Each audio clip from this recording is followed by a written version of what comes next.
Yo, yo, yo, everyone. Welcome to episode number 26 of the Who in the World podcast. Today, I got someone awesome on here for you. You're going to love this. Kalvin Hang, a.k.a. Wicced. Wicced is one of my best friends in the world and also someone that I really respect and look up to, even though he calls me Big Bro. I first met Wicced around 2014 or 15, I think it was, when I was living in Cambodia, and a mutual friend, Clint G., introduced us through other friends, and I instantly knew Wicced was someone really, really interesting and cool, and we were going to become lifelong friends. So he's got a very interesting story, as much as his unique nickname will convey. He was actually born in Thailand in the refugee camps, and his parents are Cambodian, but were refugees in Thailand after the Vietnam War. And then soon after, the whole family emigrated to the United States, where they settled eventually in California. Wicced had a pretty crazy upbringing in California and got dragged into some bad elements with gangs, with violence, with prison, and then ended up being in a immigration prison in the United States, which is, a lot of people don't even know these exist, and then deported unceremoniously back to Cambodia, and dropped right at the airport there in Phnom Penh, Cambodia, without ever having been in Cambodia, without ever having visited the country, without knowing the language other than the basics that he had learned at home, forever banned or banished from returning back to United States. He can't go back to the U.S., although he's trying, of course, through diplomatic channels. And there's actually a lot of people that are deported, I found out, through him and his story. And I met a whole tribe of people, very interesting guys, and women, very different, from different parts of the U.S. and with different backgrounds and stories. And when these deportees or refugees end up in a new country, like this whole tribe of people that was deported back to Cambodia from the United States, it's a complete mindfuck, as you could imagine, and emotionally, and trying to figure out, where you belong. It must be like being an alien on another planet. And forever you can't go back to your family, your friends, your way of life in the United States. And so a lot of these guys have serious problems, of course, big difficulties, and they end up on the streets, they end up struggling, maybe addicted to drugs, alcohol, getting into problems.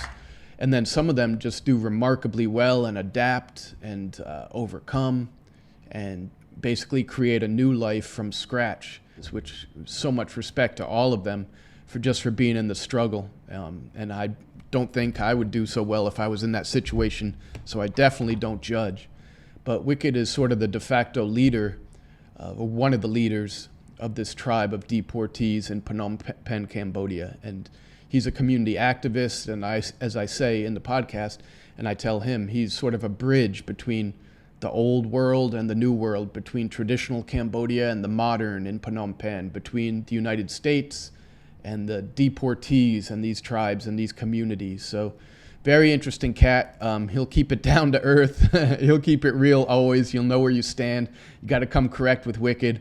But if you got his back, he's got yours, and it's all love. So shout out to Wicced and his family as well. Absolutely love his family and the whole group of deportees. And so now I'm going to bring you part one of my sit down with Wicced, as we recorded in a little bar tucked away in an alleyway in Phnom Penh, Cambodia, when I went to visit in the fall. I think it was October of 2022, and got to catch up with them after years. So this is part one, and then I'll bring you part two, which is just as incredible. And thank you everyone for listening, subscribing, and sharing. Here we go. Who in the World with Wicced. Let's go.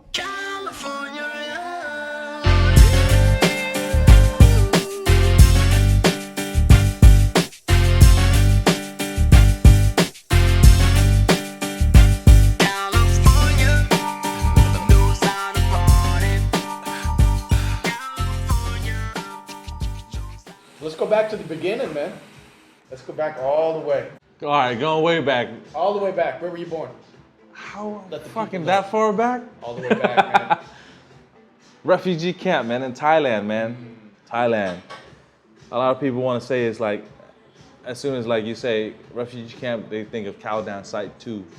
But I was like, Srakal. I don't even know what site that is. I have no Yeah, idea. but Do you know that's- what part of Thailand it was or not? Chunburi. Okay. Yeah. That's Chunburi. Pattaya, Jomtien. Yeah, that's that region. that region right there. Because we were on the way to, Mom and Dad was on the way to America already at that time. But decided not to go. And then went back to Site 2, Cow Down. Yeah. And do you know how long they were in Thailand or in the camps? 79 to like 84, 85. Yeah. 5-6 years probably. Better than living in Cambodia at Yeah. the time, right?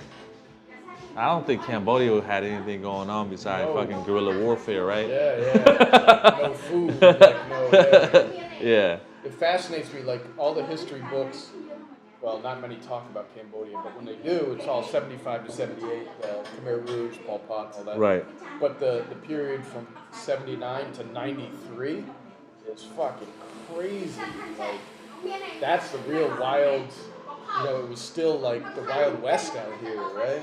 I don't even know. I wouldn't know, bruh. Like, I've heard stories, even the 90s, even the 80s or 90s in Phnom Penh. Yeah. It's insane, man, And even when I got here, 2013, yes, that was, you think that was modern, but that was more like the 90s, which means it was more like the 70s or 80s, So you remember, man, you could still, every day you walk outside, they're like, oh, you want to go bazooka a cow? Right. What the fuck did you say? Or Yeah. You go to the club and the AK-47 is sitting there.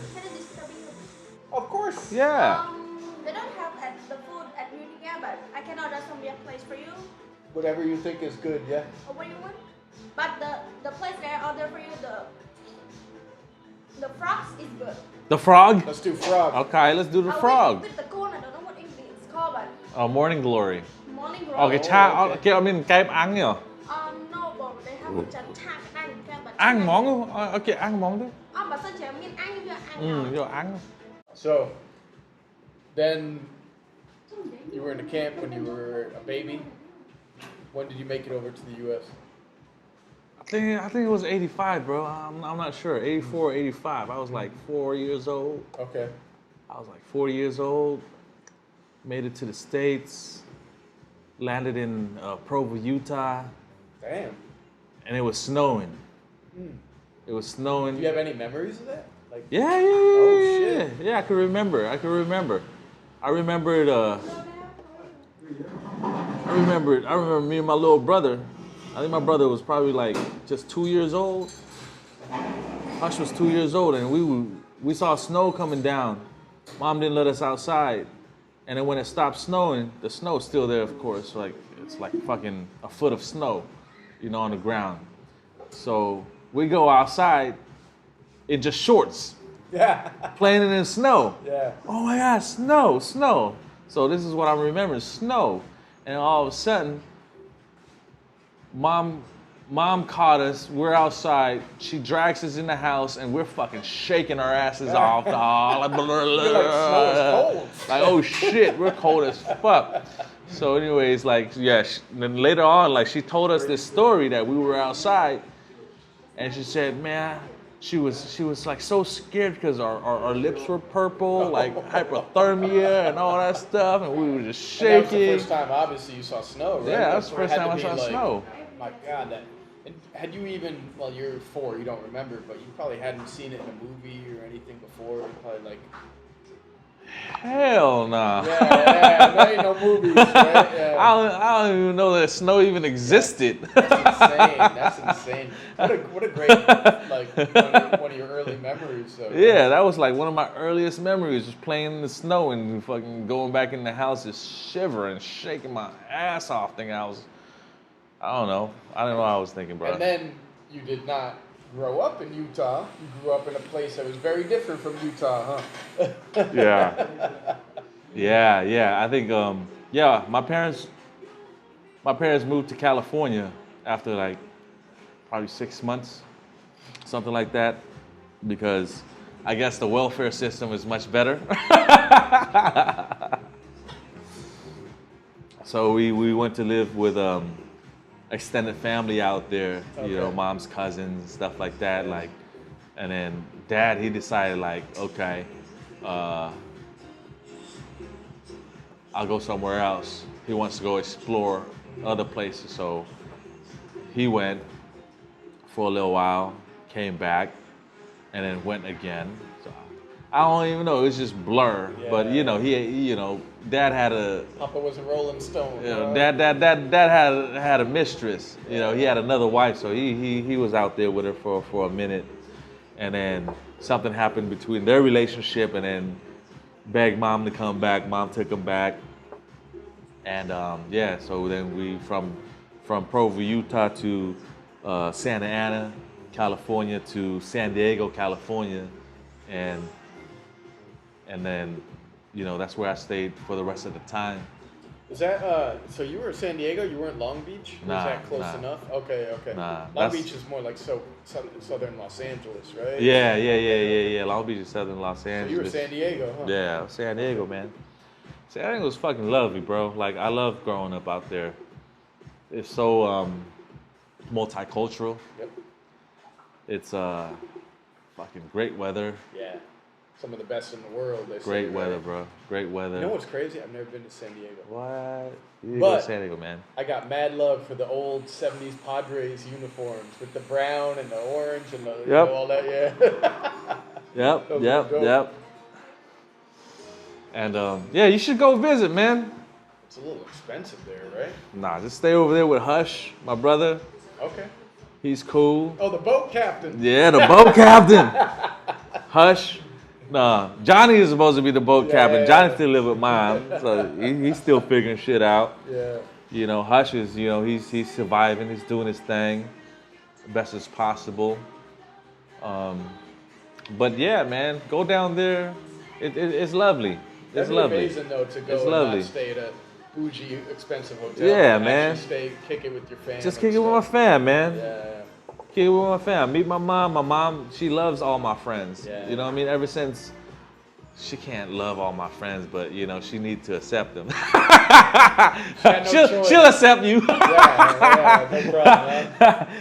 Give her a hard time, she still accept you. That's cool, Mom is gonna be mom, you know, but she's lovely, man. She's you know, I talked about my dad a little bit, right? But talking about my mom growing up, man, she's the one who really pushed me and kept me in line, like through all the bullshit. Even I went with my dad growing up, like she's the one who will always like pull me to the side, like, all right, this is what you do, son.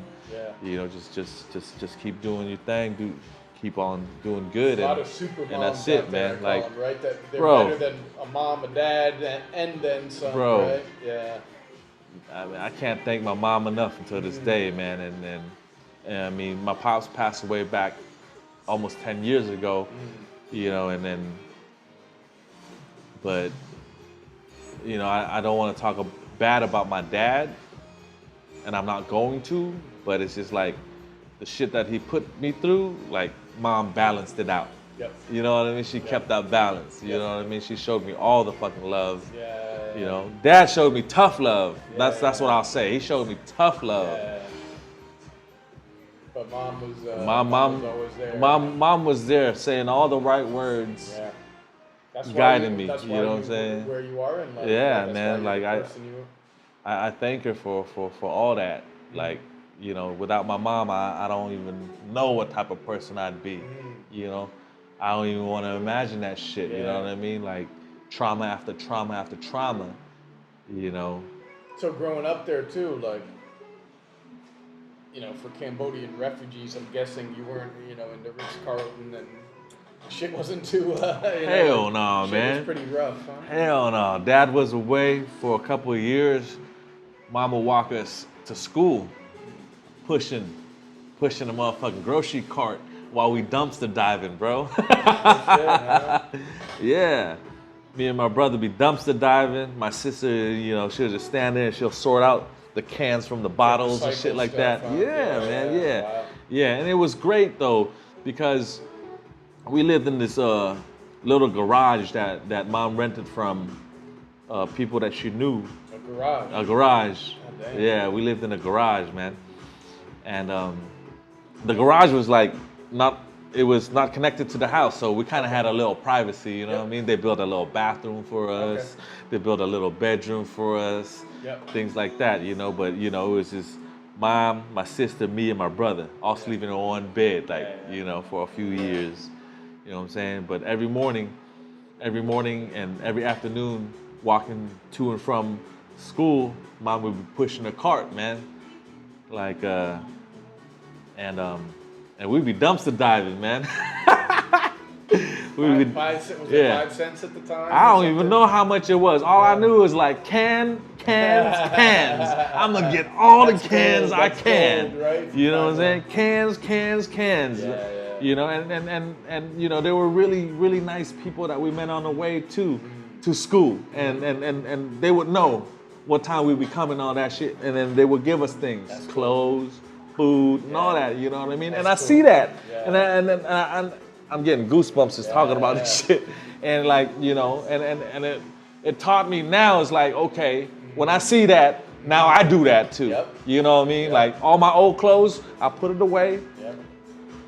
Let's see who comes by, or hook up the right? next person, bro. Yeah. Hook up the next person. Yeah. And you know, it's these type of things, like, you know, when I talk to some of my friends that I know, they don't understand that shit. I'm like, why don't you understand that shit? It's like, bruh, somebody helped you. Now you gotta help the next man. And then it keeps going. It keeps going. You know what I'm saying? And also the value of things. When you grow up like that, you understand the value of things. Yeah, right? man. You probably still, like, you're out here spending money, you have nice things, you're comfortable and stuff, but you still never forget, you know, what the true worth of the true value of things is, you know? Yeah. Shit, man. Well, when kids were playing the little, what's it? Atari back in the day? No. The Nintendo Game Boys. Nintendo, yeah. Them the little Game Boys that they had the compact and all that shit. Yeah. I'm playing with a water bottle. Yeah. Connect the connect the bubbles. Yeah. Connect the bubbles. You see, don't let the bubbles go in together. Me and my brother, we was just playing shit like that. You know what I'm saying? Community there, or was that in San Diego was pretty. They, you know, we lived in an area where it wasn't that many Cambodian. Yeah, that's more Long Beach and all that, right? Yeah. But in San Diego, we lived in downtown, where there was just, you know, probably 15 families of Cambodians that was scattered around. Yeah. You know, and then, but East Side was where all the Cambodians stayed at. They had, you know, a few thousand families, and that was probably 20 minutes away from us. Okay. You know, but yeah, man, like, if I lived in the East Side, I would have went to school with a whole bunch of Cambodian people. But I live downtown, so, you know, there were only like probably 4 or 5 other Cambodian kids. Yeah. And then going through middle school and high school, Yeah. that was worse. I was the only Cambodian kid, probably like 1 out of 5 Asian kids. Yeah. Shit like that. So What was that like, high school for you? Because high school is the point where you could notice the differences between people more than when you're little. you know, I started kind of figuring it out in middle school already, dog. Like, because I'm different. I'm different. And plus, like, I'm different by my hand as well. Yeah. You know, so people were kids are mean, man. Kids are mean. Like what the fuck? What the fuck is wrong with you? You know what I mean? One-handed ass motherfucker, whoop de whoop whoop. You know, shit like that. And all I can do is like, pop. The great equalizer, right? And as a pop, like, one hand that motherfucker. You know, so I got in trouble all the time. So with even fights. in middle school, you were I was already knocking dudes out, punching, scrapping. I was already scrapping in middle school, man. It's just like, you know, I had friends, and you know, they were awesome, man. They always like backed me up. They always stood up for me and all that shit. But you know, all the fights, I would have to do it myself, man, because motherfuckers will catch me slipping by myself, and I don't care. Let's go. Yeah. 1 on 3, 1 on 10. Let's go. Goddamn. I don't give a fuck. Yeah. Let's go. So eventually. And this area was like multiracial, like a lot of different people, or what was it? What was it like? It's fucking La Jolla, bro. I don't even know what that is. It So, Mexican then? Or? Hell no, man. La Jolla is like the Beverly Hills Oh, okay. Okay, yeah. You know, of San Diego. You know, it's all a bunch of rich white kids, and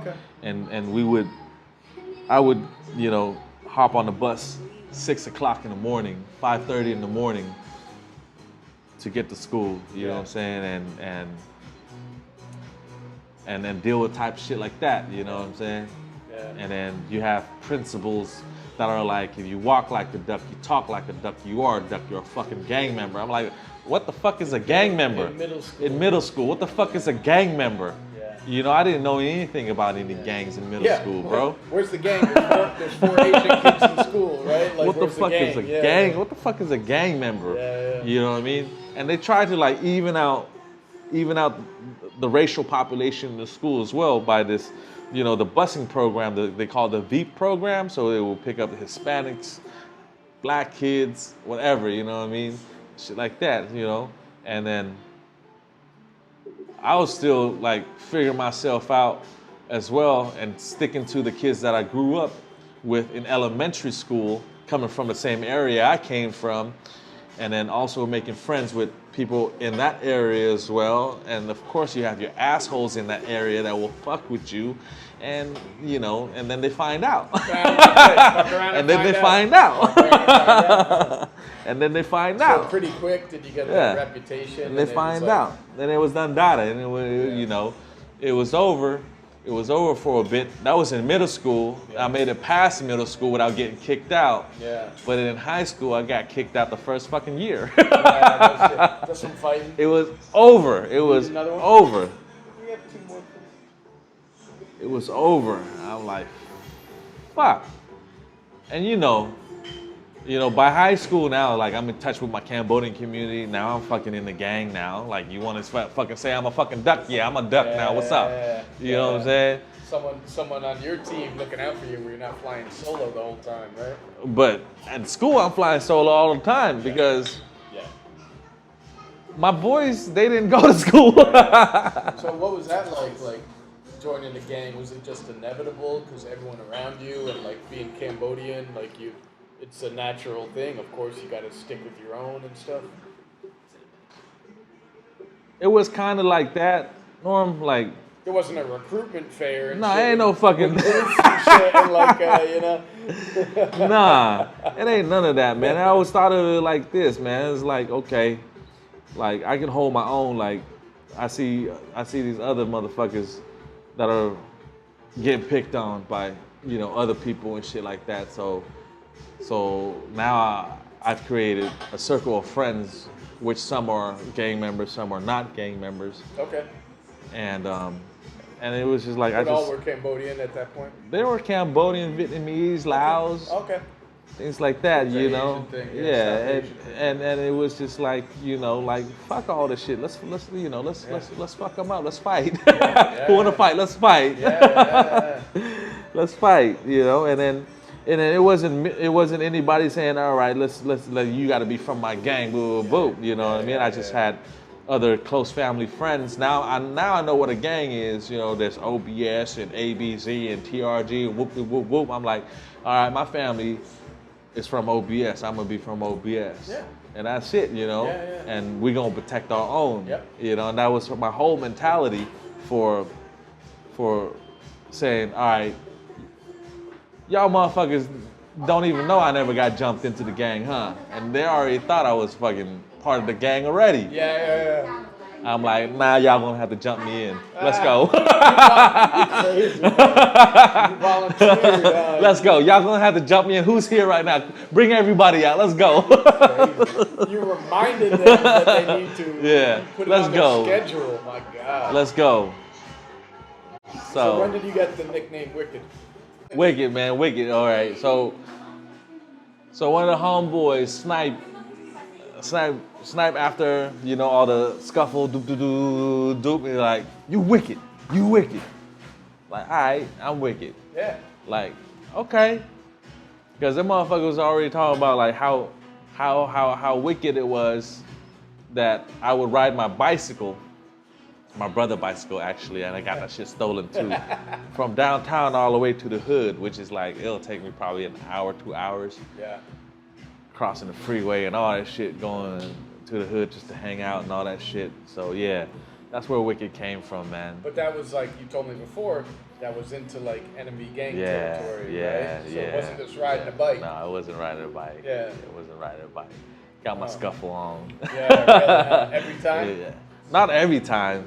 But almost. Almost every time. So. A lot of times, the motherfuckers just jump out like, yo, I say, whoop the whoop whoop whoop whoop. Ah, shit, here we go again. And you're like, why they call me essay? I am Let's go. Sit, you know. I get fucked up. Sometimes I don't. Yeah. You know. But when they have enough, they think people are gonna stop it or the police gonna come. It's over. It usually is fucking 2 minutes of just scuffling. You know what I'm saying?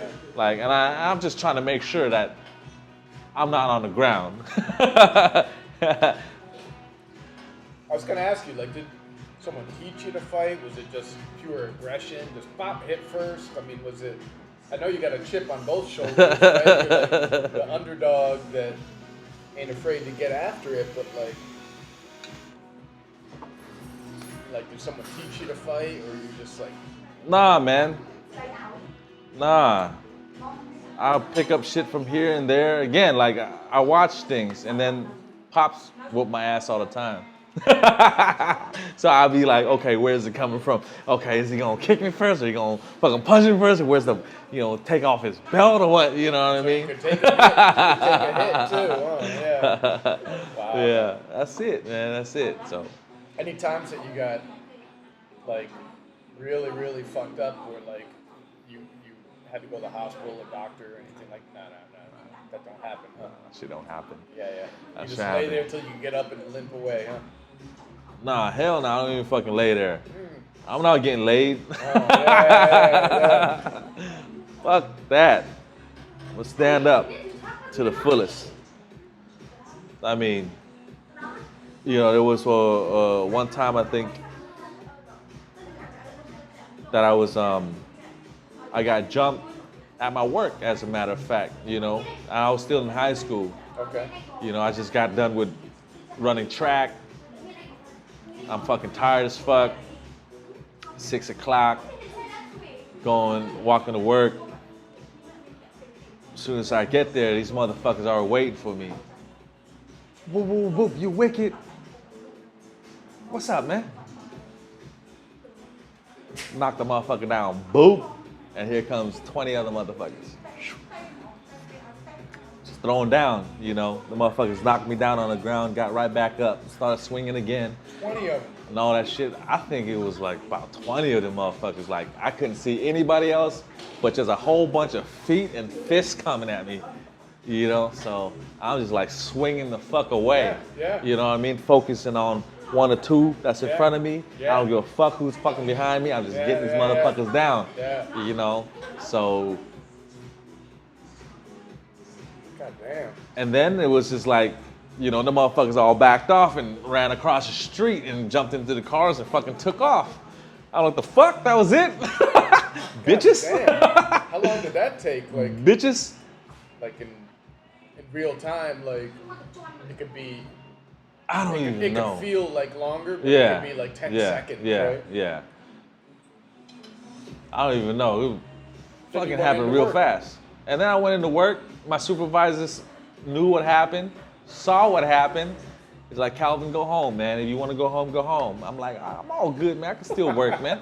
You're my hero, bro. I can You're my still hero, work. man. Yeah. What was your job? I think? I was a telemarketer, bro. I was doing Not my hero telemarketing. anymore. You're not my hero anymore. That was the only fucking job that you can get when you're 16 years old. You know what I mean? They would Easy, take anyone. They would easy take fucking anyone. money. Yeah. I'm fucking bullshitting on the phone. Yeah. And then, That's hilarious. and that was it, man. And these motherfuckers and then all the rest of the kids, it was a fucking sweatshop, a bunch of kids. And they're all like, fuck, man, you all right? You all right? I'm like, look at me, man. Am I all right? You don't see no blood? I'm good. These Make some calls. Yeah, let's fucking do this. Let's do this. My God. Can't imagine. Yeah. So You were the oldest in the household, right? From your Johnny's your sister. My sister, the oldest, yeah. Okay. My sister, the But oldest. for boys, you were. Yeah, You know, yeah.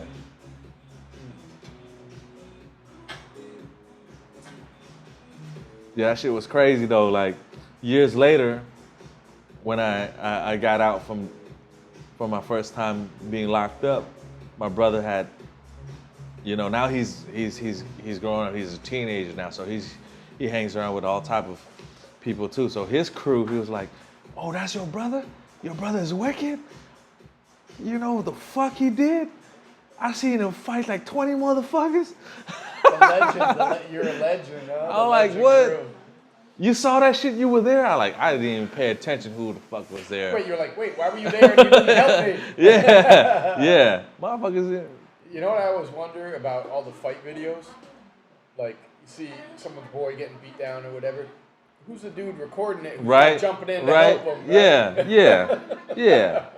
For real. Put down the phone and help him, brother. But, it's all right. That's all right. Incredible, though. That's incredible. They didn't have nothing to do with it. So when did you start, gang affiliation at this point? When did you start? You got kicked out of high school. When did you start getting in some real trouble? I never really got into real trouble. I'm not even going to talk about that shit. What the fuck are you talking about? Okay, let me rephrase. When did you allegedly get in real trouble? As I eat my lock. No, the first time I got locked up was for some bullshit ass fucking fight at a McDonald's, right? So I went to McDonald's in enemy territory, and to meet up with somebody I was supposed to meet up to do shit with. Okay. And there was some gang members, some other gang members over there, blood this, blood that, blah, blah, blah, blah. I'm like, fuck, man, fuck, here we go again. Start swinging, boop, boop, boop, boop. And this motherfucker I was supposed to meet with finally shows up, and he gets into the scuffle with him too. And gunshot rings out. Boom, boom, boom, boom, boom. Oh, shit, right there. I jump in the car, and I'm driving. I took my friend's fucking mom's station wagon. Okay. Was it a station wagon? It was a van, as a matter of fact. Stick shift. I didn't even know how to drive stick Your boy shift. that got shot, was he just on the ground? No. My boy didn't get shot. Oh. The dude that came to meet me, Yeah. he's the one who shot up Okay. of the place. Got it. Just to break up the fight. Yeah. So I jump in the car, he jumps in the car, and as soon as we left the fucking parking lot, police was right there in the corner already, and they watched the whole shit. Oh, shit. So as soon as I take the right, and I'm fucking trying to shift, and it's just like, I don't know how to fucking drive stick shift. Anyways, so I go, police hit the light, woo! And then I'm still driving, okay. First gear, second gear, third gear, I'm fucking figuring this shit out now, okay. Clutch, boom, boom, boom. So I'm driving, now we going. And I'm just hitting speed. So we go on a little chase. We go on a little chase for probably 10 minutes or so until I was like, okay, there's a motherfucking freeway right there. Let's fucking make a break right here. 1, 2, 3. You go that way, I go this way. This is 1, 2. That motherfucker's gone already. That motherfucker's gone already. And then I jump out the car. I'm fucking jumping over fucking yards and over yards and over yards. Helicopters coming. And all that shit. And then I'm trying to get into the freeway. I jump off on the fence. Yeah. About to go onto the freeway when the motherfuckers there. Freeze! Got caught up. Fucking helicopter spotlight right on me. I like, fuck. All right, y'all motherfuckers got me. And I'm just like right there hanging on the fence. So all I felt was like this big ass motherfucking hand is coming behind my neck, like boom, grabbing me behind the neck in my jacket, and just with one hand, the motherfucker slammed me down, knee on the neck, cuffed me, and all that shit. Fuck. Not a good feeling, huh? Hell, motherfucking no, man. I probably weighed like $150 or something like that around that time. Like, Damn. I was little as fuck.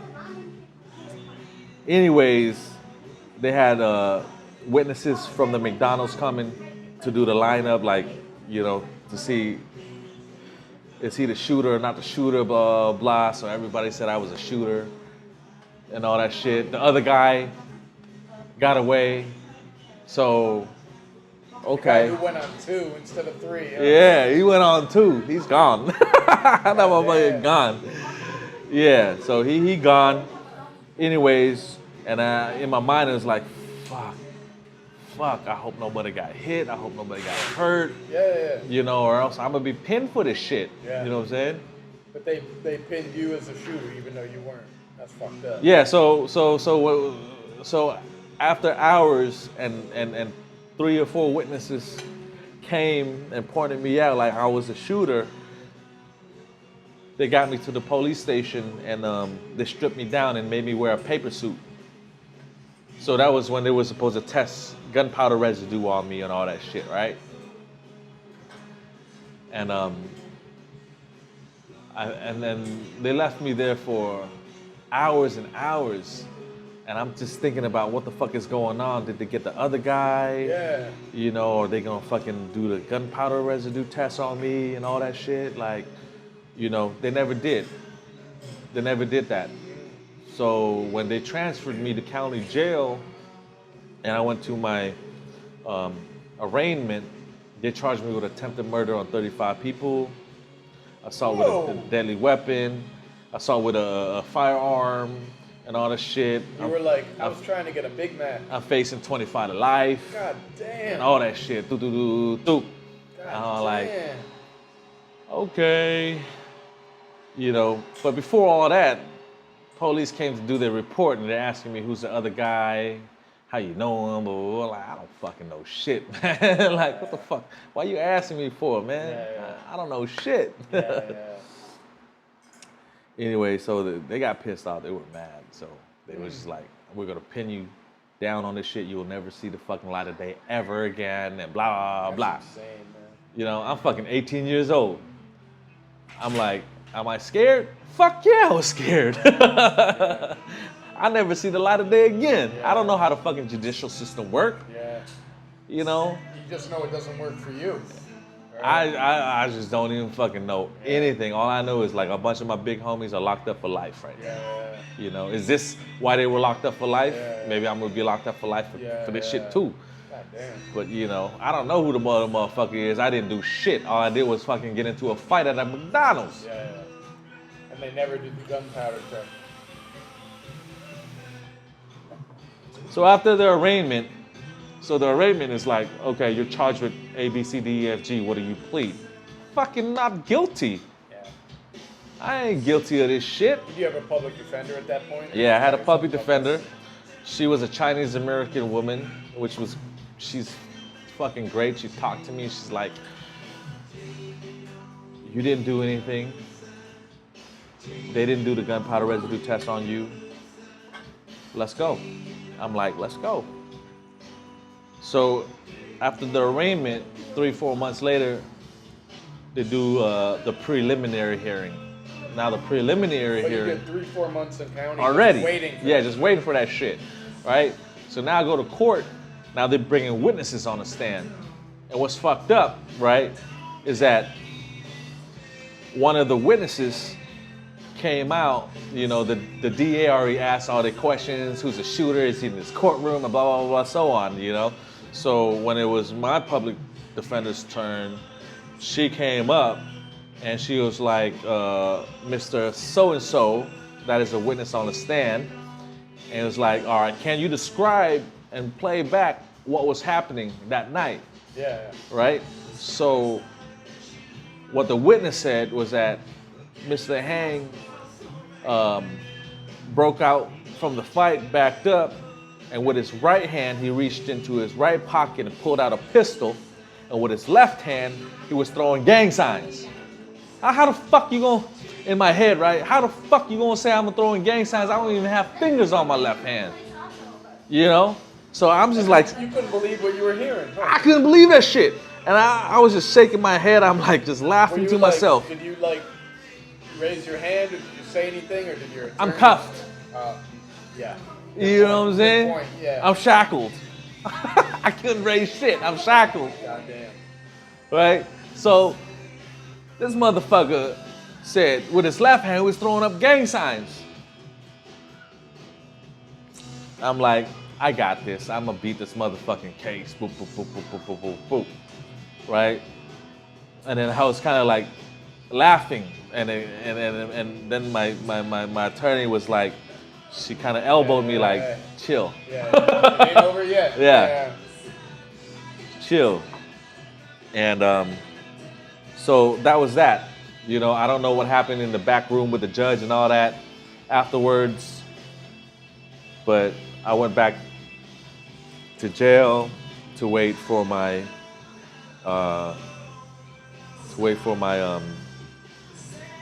next court case. Okay. To fight this case. Of course I'm fighting this case. I didn't do shit. Yeah. And the next time I came to court for this hearing, my DA, my public defender wasn't there. She wasn't there. There was a new motherfucker that came in to the holding tank real quick with my little folder, and he was like, okay, assault with a deadly weapon, discharging a firearm, blah, blah, blah, you know. Now they dropped it, which is a good thing. They dropped it, no more attempted murder, no more this and no more that, blah, blah. Just trying to plea it out, Just right? sign it. I'm like, what the fuck you talking about, man? I didn't do none of this shit. Why am I getting the gun charge? Where's the gun? You know, where is the gun?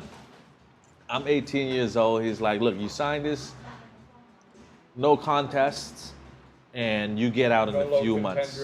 Yeah, you get out in a few months and you can go and live your life again. I'm like, fuck, I'm 18 years old, okay. I can do a few months more. Of course, yeah. And time served already. That's it, yeah. And all that shit. So I was like, okay, boom, signed it, and that was it.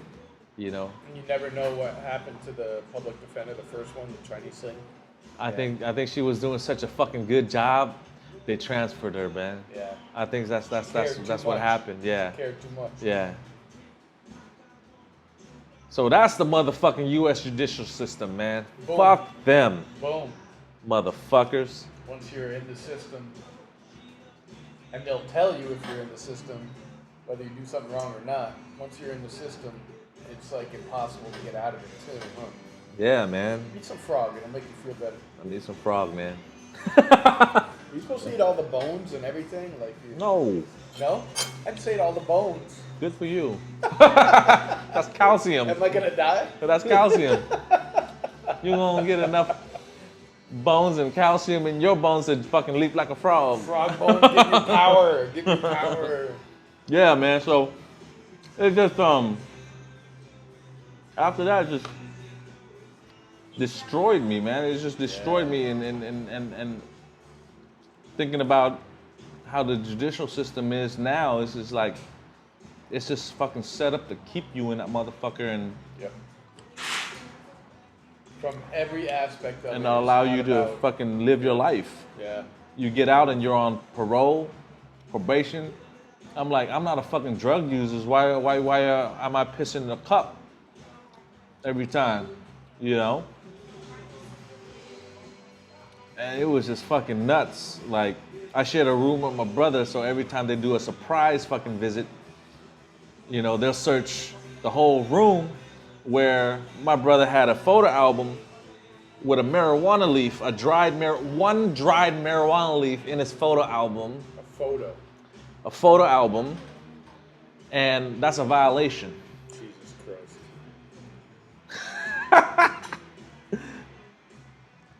That's a violation. I'm like, man, y'all is ridiculous. It's impossible. Y'all is ridiculous. And it gets, I'm guessing, I'm assuming, to the point where you're like, well, fuck you then. If you're gonna tell me I'm something, I'm gonna be it, right? Like, Nah, man, I didn't say fuck you then like that. I was just like, you know what? I'm just gonna continue being me. I know what I need to do. I'm gonna roll in school. I'm gonna work full time. Okay. I'm just gonna live life. Okay. And that's what I did. Yeah. You know, that's what I did. But, you know, motherfuckers always want to test you when you're doing well. You know what I mean? And then I got locked up again after like 6 months for beating this motherfucker up. It was a mutual combat thing, right? Because his roommate was hanging out. It was like, you know, 2 apartments that were kind of sharing an outdoor space. And then this apartment, bro, like, my friend lives in this apartment here, and this boy lives in this apartment here, and I grew up with this boy too. Yeah. You know, but he was like, okay, he's gonna make some food, boop, boop. So I go into the house and check out on him if he needs some help. His roommate comes in and is like, what the fuck you doing in my house? What the fuck? Yeah. Why you gotta come in like that, bro? You know? Yeah. Like, I'm just over here just chilling, man. He's Yeah. like, man, this is my house, man. You move, gotta get the fuck out. Like, all right, whatever, man. Like, but you ain't gotta disrespect me like that. He's like, what? I'm like, what? For real? Once or once come out. What? For real? What? Okay. What? Let's fight then. Yeah. You know, so I call him out. Let's fight then. And that's what you do. Yeah. You know, you gonna disrespect somebody, let's fight. Yeah. You know, you down, let's fight. Let's go up on the street and fight. You know, we have some room up there. Let's fight. Yeah. So, you know, we squaring off, and this motherfucker keep backing up and backing up and backing up. I'm like, all right, this is too much room for you. Let's go in between the apartments now. Yeah. You know? So we square off. I'm like, all right, motherfucker, you can't back up no more. You know what? I'll give you the first hit. Oh, shit. So he hit me. Boop. And that was it. Ding, ding, ding, ding, ding, ding, ding, ding, ding, ding, ding, ding. And I think at one point, like, I fucking picked his ass up and slammed him down. God damn. And then picked him up again and just slammed him down again. You were a monster. And then I just gave him one more punch, boop, and then he just fucking, I backed off, and then he just got up and ran. Yeah. And his house is over here, but he ran over there. Yeah. He ran the other way. He ran around He didn't the know which apartment, corner of the woo, ring he was boop, and in, then he yeah. found himself, right? So afterwards, I'm like, all right, let me go see him now. Like, you know, he's in the bathroom washing up. So I'm like, look, man, that's done. Yeah. You know, it's done. So we shook hands. Yeah. And that was done. Which is cool, right? Yeah. It's like, I took off. we took care of it. That's it. Squabble. Yeah. I took off. But I didn't know that, you know, the neighbors called the police. And then they took some statements from him and his friends, and he told them what happened in his version and all that shit. And then, you know, they built up a case 3 months later. You know, I get a shotgun in my face waking up, and like, Calvin, you going to jail. What the fuck? The fuck I do now? God, yeah. The fuck I do now?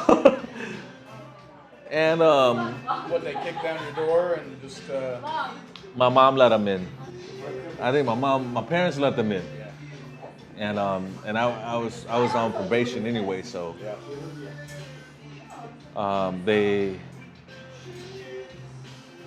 so they got me, man. They got me with a shotgun to my face, and I'm going to jail. Woke up, put some shorts on and a t-shirt.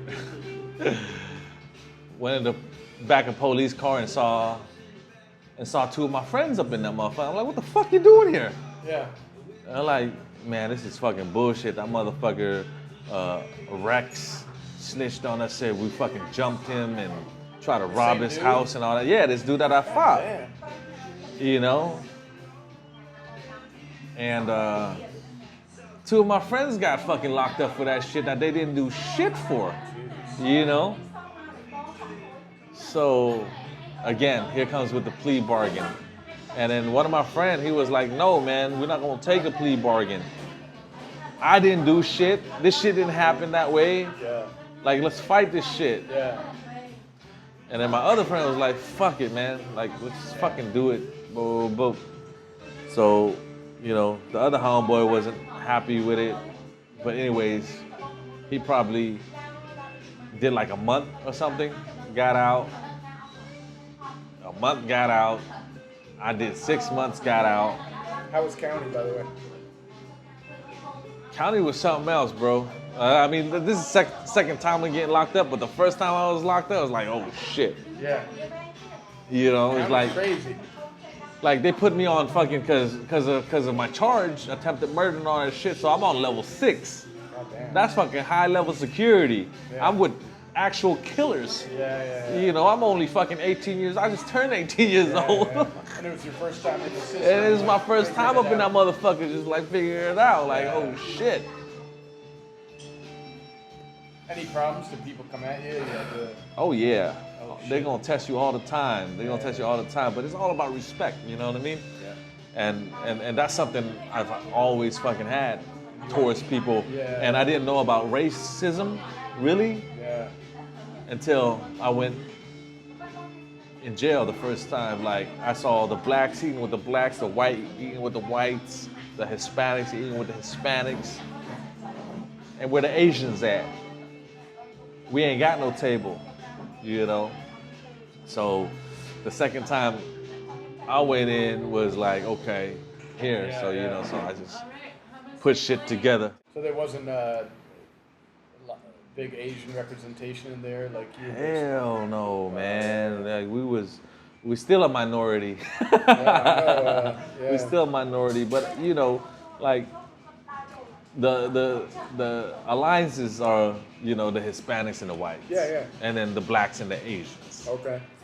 But there's like only like 3, 4, 5 other Asians in there, you know what I mean? And a lot of those motherfuckers just want to do their time and go home. Yeah. You know, whereas I'm like, all right, we're gonna play the politics shit with y'all too. You know, I can't sit down with the blacks because the Hispanics and the whites are gonna say, okay, we ally with the blacks now, so by association, right? if the blacks get into it with any other race, then we have to jump in as well. Whereas these other cats aren't gonna jump in or whatnot. I'm just gonna say, all right, we're gonna keep it cool with everybody. Y'all don't fuck with us, we ain't gonna fuck with nobody. And that was it. Yeah. You know, so you figured it out? just keeping the peace, bro. Yeah. Like keeping the peace. I got in more trouble in immigration detention than I did doing fucking jail time. Yeah. And I was always fucking fighting with stupid motherfuckers. That's it. It wasn't really a racial thing. Yeah. But it was a stupid thing. It was just stupid shit, man. It was just stupid so that shit. was 6 months in county. That was 6 months in county, 6 months, 20 you got fucking out? days. And I got out, yeah. Okay.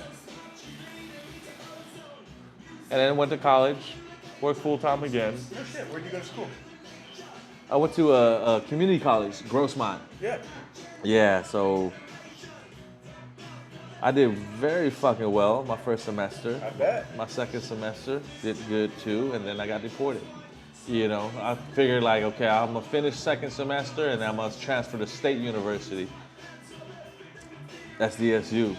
And in California, because there's so many people that want to go to college, I know that like people go to community or JC 2 years and then keep the cost down also. Yeah. And then go to like the State University. Yeah. Right? That's the path. Yeah, that was the path. And that's what I was doing. Like that's where I was going. And but then motherfuckers fucking snatched me up and deported me to Cambodia. now, so when you say got snatched up, it was, and you went to immigration prison, right? Yeah. And how long were you in immigration? Shit. Because they ain't quick, right? No.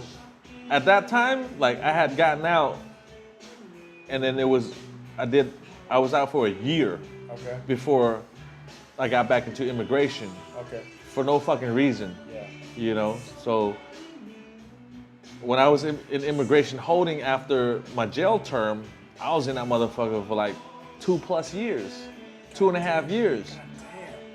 Plus a 6, And it 7. wasn't for a new charge or anything? No, It was just no. They just flagged you and threw you in there? They just flagged me like, all right, he's deportable.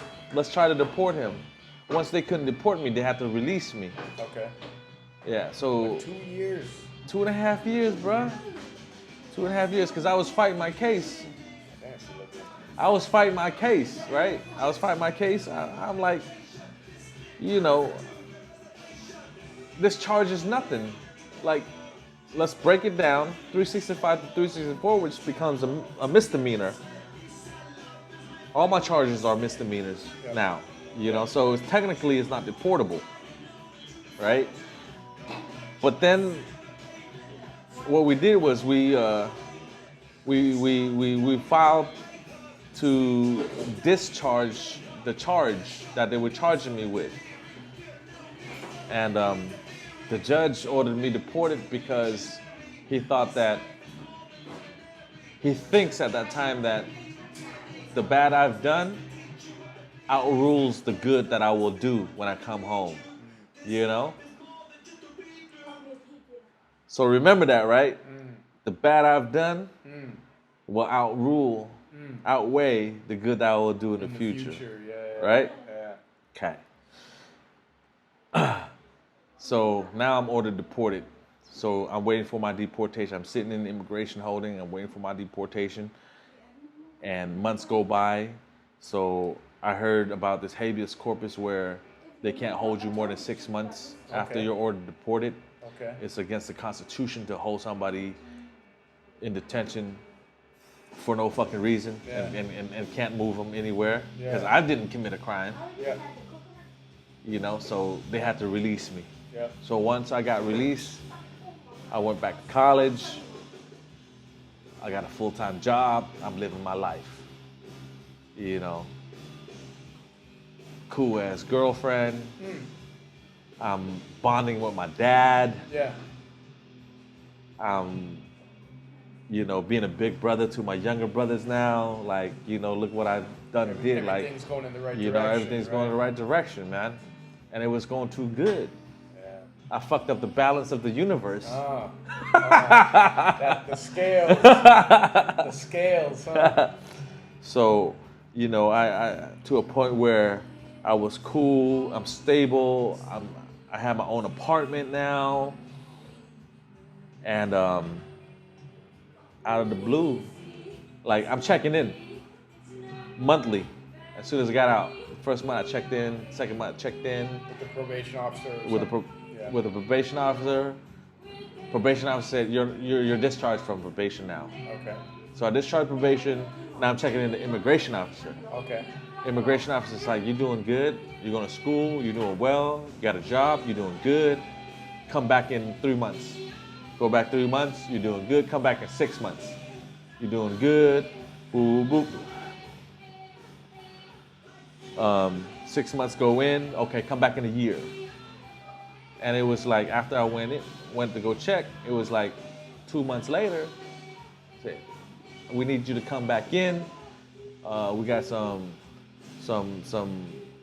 paperwork we need to fill out with you, check you out, blah, blah, blah, blah. I'm like, this is fucking fishy as shit. You already felt it. Oh man. This is fishy as shit. You know, so that morning right before I went to work, I went to mom's house and mom cooked up some kutil, you know, and you know, when she cooks up kutil, it's like a big ass pot.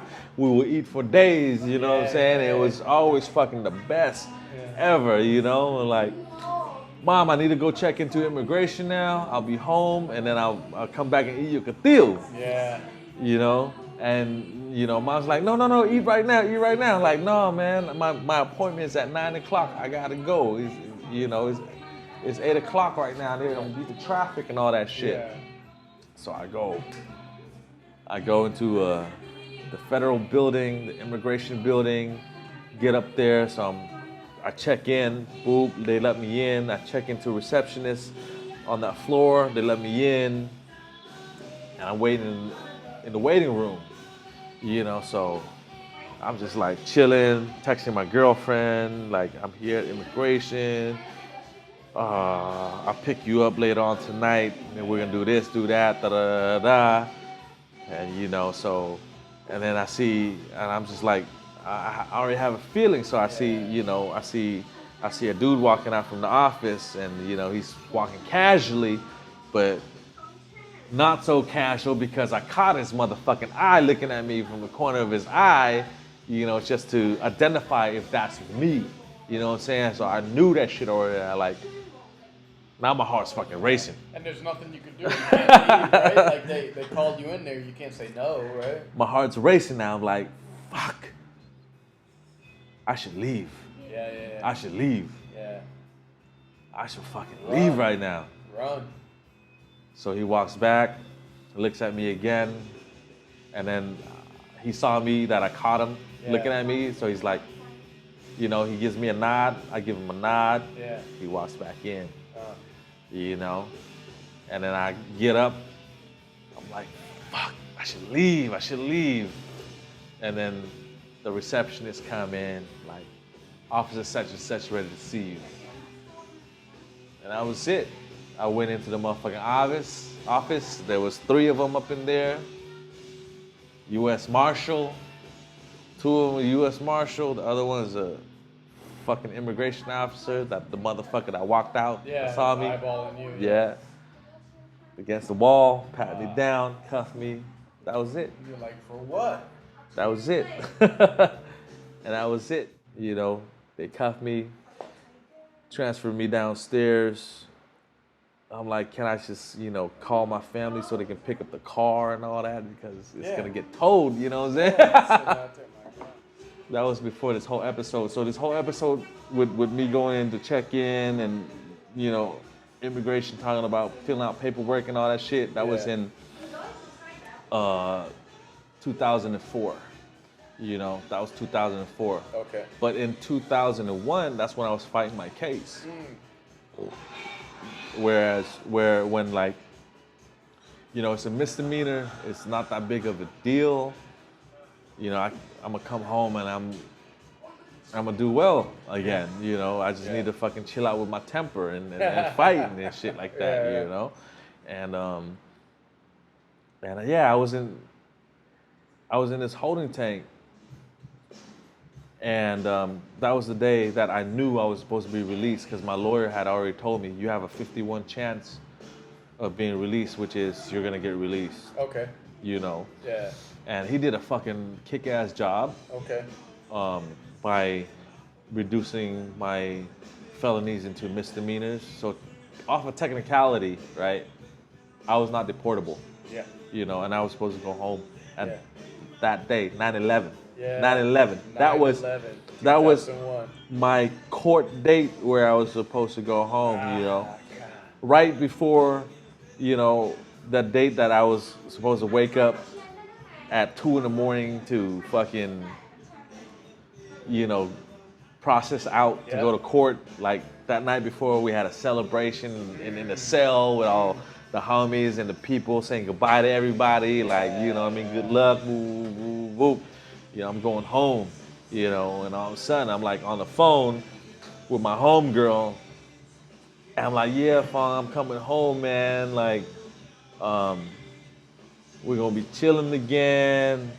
You know, the crew's gonna be back together and boop, boop. So, you know, in the holding tank, there's a TV in there. The first thing I saw was like fire on a fucking skyscraper. I didn't know what a Twin Tower was. Yeah. I didn't know what New York was or any of that shit. You know what I'm saying? Well, it's just like, and all of a sudden, 10 seconds, oh shit, there's another plane hitting the motherfucking building. Boop, boop, boop. Man, 5 minutes later, like, you know, you hear the fire alarm, everything shut off. Everything shut off, like, we're evacuating the building. And all that shit, like, hey, fuck, I need to go, man. I need to go. They're gonna cut the beam, they cut the shit off. What the fuck is going on? So I'm still watching TV. It's like, yeah, terrorists, like, attacking on U.S. soil, this After and that that. second plane hit, everyone knew it wasn't an accident. Yeah. So that was done and over. I'm like, fuck. I'm not getting released today. I'm not gonna see the judge today. So they load everybody back up on the bus, back to immigration holding, all that shit. Now I'm waiting again for my next court date. And come to find out that my last hearing, where I got the chance to plead my case and all that shit, was that, I'm letting them know, like, I've always done good every time. Like last time I got out, I went School to job. school job, and like I'm trying to do the best I can. Yeah. My probation officer discharged me early because I was doing so well. Yeah. Like I'm not associating myself with gang members or anybody anymore and all that shit. But this judge just felt like done. And years later, while I'm in Cambodia, I get people to dig up this deportation order, and one of the lawyers that I was in contact with said that the judge signed your removal an hour after the plane hit the motherfucking Twin Towers. So he already made his decision back then already, So you were saying it was almost like the timing was too good. It wasn't a coincidence where they were ready to deport people, right? Yeah. God damn. So, how long before you were actually put on a plane to Cambodia? So that was when the plane hit us, 2001, September 11th. I stayed until waiting for my deportation until March 2003. And you were saying, like, immigration jail is insane. It's like all bets are off. There ain't no rights. There ain't no, like... No rights, no nothing. You're just there. Crazy people from all over the world. All over the world. You're just fucking there. You got fucking English people, Australian people, fucking Somalian people, Hispanic people. You got all type of motherfucking people. How does it up differ in this from shit. like county or something like that? Is it less cliquey? They try to run it like county. They try to run it like prison too. But what the fuck? It's not like that. And then like, in prison and in county and the jail, like the Asians stuck together. Whereas here, like a lot of the Asians didn't really stick with each other. They did their own thing. And in times where we did stick with each other, it was a lot of, the crazy ass motherfuckers from El Salvador, MS-13s and all them motherfuckers just, trying to run shit like it was in prison and shit still. So a lot of problems and... Still, yeah, a lot of fucking crazy shit, politics shit going on. Or was it everyone stabbing? There was shit. There was a lot of shit, bro. There was a lot of shit. But you got through it, obviously.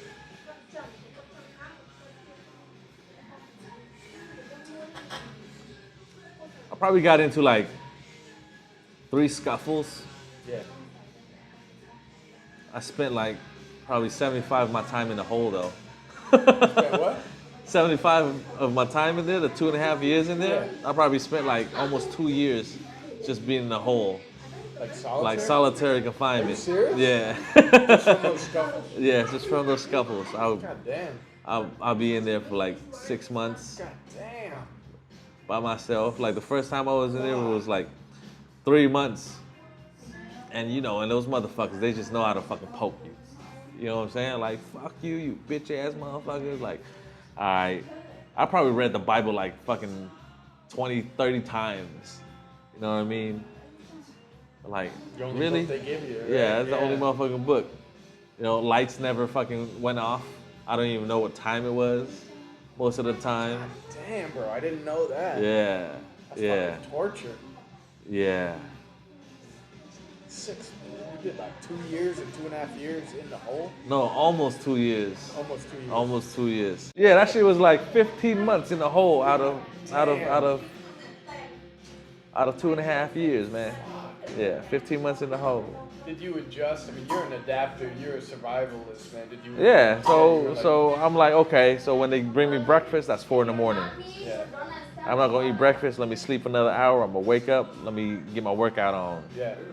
You know, so I work out.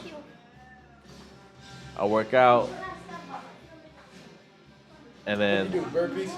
yeah, Best fucking exercise Yeah. ever, right? burpees, push-ups, sit-ups, whatever fucking I could do. And then there'll be other people in the hole, and we'll be talking shit, throw a fishing line, sharing food and shit like that. Like, I got to the point where I was able to order, like, the minimal commissary that they will allow you to have in solitary confinement. Fuck, man. God damn. Did they allow any communication with family and shit, phone calls or anything? Yeah. And that shit is like pretty fucking important. I think they gave you a week, one phone call a week Yeah. for like 10 minutes or something like that. That's a big ass deal, Yeah. right? When you're in solitary. Commissary? No, I didn't get no commissary. That was when we were on lockdown. I used that shit. We didn't get no commissary, so I had to eat the shitty ass food for fucking 3 months. Bologna 6 sandwiches and old milk cartons Yeah, and shit like that. and an apple, right? Yep. God damn, that's crazy. So, Yeah. and when did you know it was really, really happening that you were actually getting on a plane to Cambodia? Like, what was that process like? I had to ready myself, bro. I was like, if I'm gonna go fucking live in Cambodia, it's all countryside, and I'm gonna live with my mom's family on the countryside. I'm gonna be rolling a motherfucking ox cart. I'm gonna put some Dayton's on the motherfucker. I'm gonna fucking sound system or something. I'm gonna be a cool ass motherfucker. Yeah. I'll put a fucking sound system on my ox cart. I'll be fucking rolling. I'm chilling. Hell yeah. So I just had to fucking juke myself like that. Yeah. Like that had to be my Wrap your mind around it, right? my mentality. Just like fucking, it's happening. It's gonna happen. So, fucking make it happen. So man. Were they like family was telling people on this side, hey, he's coming, so get ready to take him in? Yeah. My mom was really good at that. Like she told all her siblings, like, my son is coming down. Make sure he's well taken care of and all that. Like, I came down, like, when all this shit happened, I was like numb, bro. I was like really numb. I just prepared myself, but I didn't allow myself to have any feelings. Yeah. I don't know if that makes sense. Like, Makes a lot of sense. I didn't allow myself to have any feelings. Yeah. Like, don't feel anything. Yeah. Let's see what happens. Yeah. Just go. It's ice cold, huh? It's just ice cold. Like, just go. What It's the motion. Like, change of reality from going to not only prison but lockdown that much or solitary that much to getting on a plane and traveling across the world. That's the weirdest contrast. Traveling 10,000 miles to a new country versus being stuck in a cell for almost 2 years. That's the strangest fucking, so it probably seemed like it wasn't real. Like you were just sitting there like, Yeah, like I said, like I didn't allow myself to feel. Numb it out. I didn't allow myself to feel like, okay. What was Con Air like? What's happening? when you were on there, like everyone shackled. I think you told me there was people from like Philippines, Malaysian. Like, yeah, bro. Like we went from Ontario, LA to Ontario we stopped in Guam, dropped off some Guamanians, and that's fucking crazy because Guam is American territory. Yeah. The fuck you gonna fucking deport some Guamanians? That's like deporting someone from California to New Jersey. And shit, right? The fuck? Yeah. Really? Yeah.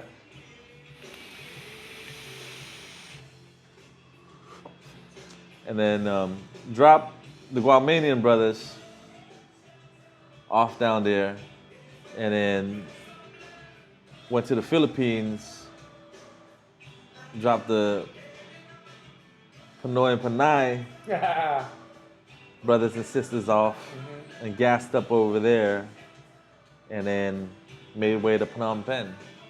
So on this plane too, was it like a normal commercial plane, but just all prisoners? Yeah, I don't even know if it was. No, it's not a commercial plane. Oh, so it's like a special, like almost Yeah, it's a fucking. That's motherfucking Con Air, bro. Okay, yeah. You were looking for Nicolas Cage and shit. Yeah, man, that was Con Air. I mean, we shackled the whole time, and they only uncuffed one hand so we can eat, and then one hand so when we go to the bathroom with an escort and all that shit. I was stuck with this motherfucker from Long Beach, man. That motherfucker talks so goddamn much. That motherfucker talking about, yeah, man, I'm gonna take over Cambodia, this and that, woo, woo. I'm like, for real? Shut the fuck up, man. I'm just trying to chill right now, man. I'm just, you know. So you arrived at Phnom Penh airport, and what, they unshackle you, and it's like... Hell nah.